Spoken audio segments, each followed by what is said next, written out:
So Ryan, tell us a little bit about,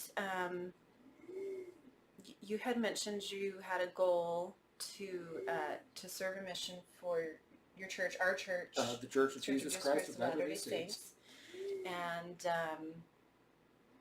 and tell us a little bit about how that worked out for you. For the longest time, I'd see a star.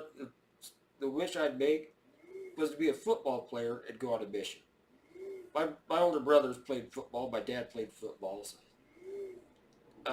I'd throw a coin in the fountain. I'd wish to be a football player and go on a mission.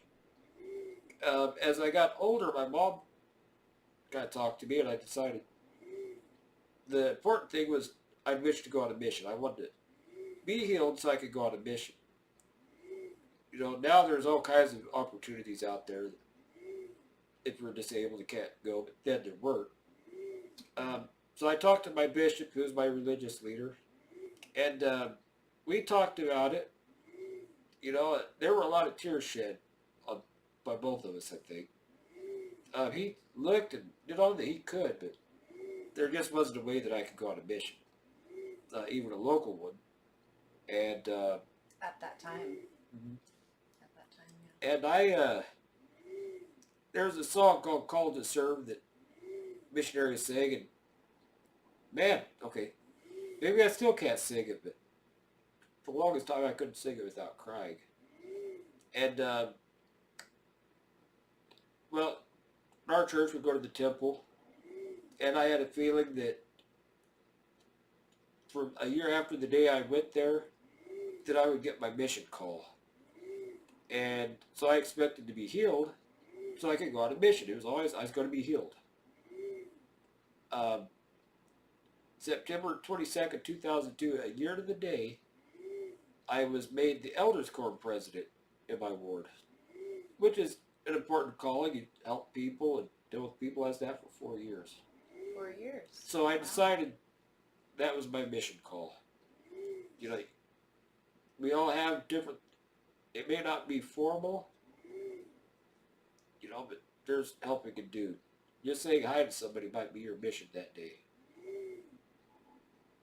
But yeah, I finally, so I was able to accept that. And I've asked for a lot of blessings. I've prayed to be healed. And I've come to know that there's more than just physical healing. Learning to accept myself and who I am is part of a healing, I think. That is beautiful. That is beautiful. It is. I think really anyone around us has that same understanding to come to, because we all have things that we just don't appreciate in our life and we don't like about ourselves individually, and overall we can go to the Lord and with patience and time accept what he has available to us, and it's not always in the way that we imagine. That is wonderful. Thank you. And really, I'm in way better health than I should be. So I think that's part of, I've been blessed long enough to... Do you feel like you can tell us how old you are now? Yeah, I'm 36. I beat 18. Okay. If you look to Jenn Muscular Dystrophy... You beat 18, guys. Yeah, look it up on the Doctors internet. don't always know. And it says, like, the average life expectancy is 25 right now. But there's different types, There are still some people that pass away as teenagers. So there's different, varying levels of complexity. And none of us know exactly what the reason is for different time spans for everybody, but it's... And, we've lived long enough to see, everybody in high school thought I was going to die at 18. That rumor got out there. It's been eye-opening to me to see how many friends from high school or acquaintances have already passed away. Before you? From accidents or other sicknesses that they had no idea they had. They just, cancer came along. So we've all got to do the best we can with what time we have. And then you don't know what the time will be. Right. Yes. Awesome. My computer could blow up right now and kill me. could be in trouble. Yeah. Just this very moment. Okay. Can I tell them a little bit about that winter formal? I think we better. Okay. Well, let me tell you, my parents love her to pieces, and we all love you. You know, Thomas too. But Probably should, yes, include him. yeah, I think he did kind of help you plan that winter formal date, right? You know, it is a funny story. So Ryan and I had been out on a date. We'd gone to a movie together, and he was a perfect gentleman, and he bought me treats before the movie, and we just had a great time with some roommates that went as well. And then I met my future husband Thomas, and we started dating. But I had asked Ryan to the winter formal at EAC. Yeah. And so Thomas went with a date that he had been asked by, and I went with Ryan, and we all had the best time. Yeah, Thomas's sister was on a date with that same group too. In our group. Yeah. So you can, we'll have to share some pictures. And I got on a date with her in high school. Yes. So there you go. Yeah, we'll have to share some pictures. Ryan made me the best corsage, and I still have it at home, so I'll share that picture as well. And I still have yours that you made me. Your boutonniere.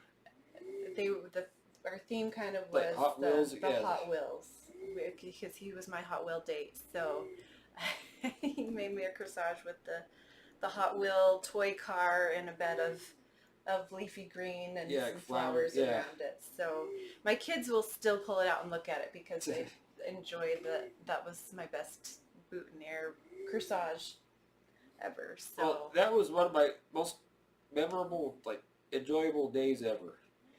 We just had a great all the stuff time. in the groups. We had a great time. It was a great date, and what, you even took risked your life, because I have a van. We put the 2 seats in the front, so we put the 2 seats in. Well, she sets up a folding chair back there in the back next to me, so she could sit by me. I'm like, I was kind of nervous, but I wouldn't have it any other way. if something happened, she could have grabbed onto you. Yeah, he could always be there for me, so I'll just sit in my folding chair.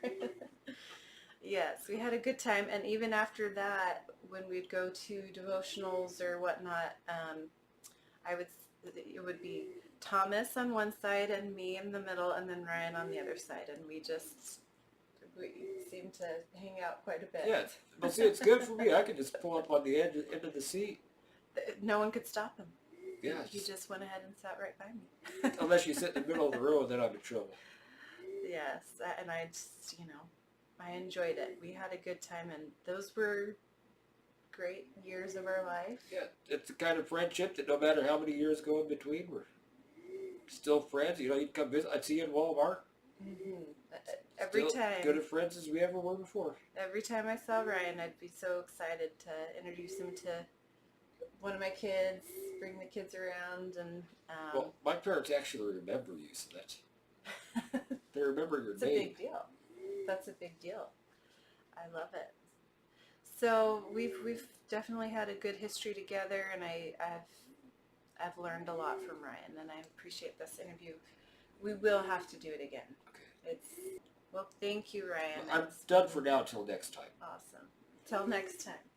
Till we meet again. Okay, well, thank you, ladies, for listening. Let's see if there we go. We're not done with Ryan, so don't worry if you haven't had enough of him. And check out his YouTube channel. Tell me again. Life on Positivity. Life on Positivity. So that's I'll be putting a version of this on my channel too. So. We will post it to both my Facebook group and his YouTube channel, and share it wherever we can. So. And what's the name of your group? Daughters Defying Depression. Daughters Defying Depression. Great and on the group YouTube of video, ladies. I can put a link down at the bottom. Exactly. Yes. Yeah. Exactly. So, yes, invite your other friends who might be struggling with their own mental illnesses and issues, and that's why I kept it just for the ladies, so we can be comfortable there talking and being able to encourage each other. So. Well, because men just don't understand. They You don't know, know. They don't know. I used to think I kind of do better than most guys, but never mind. I don't. Well, we'll make you the exception. Okay. We'll plan on that. Oh, okay. Thank you. So join us next time, and I'll let you know when that is. Thank you very much. Bye.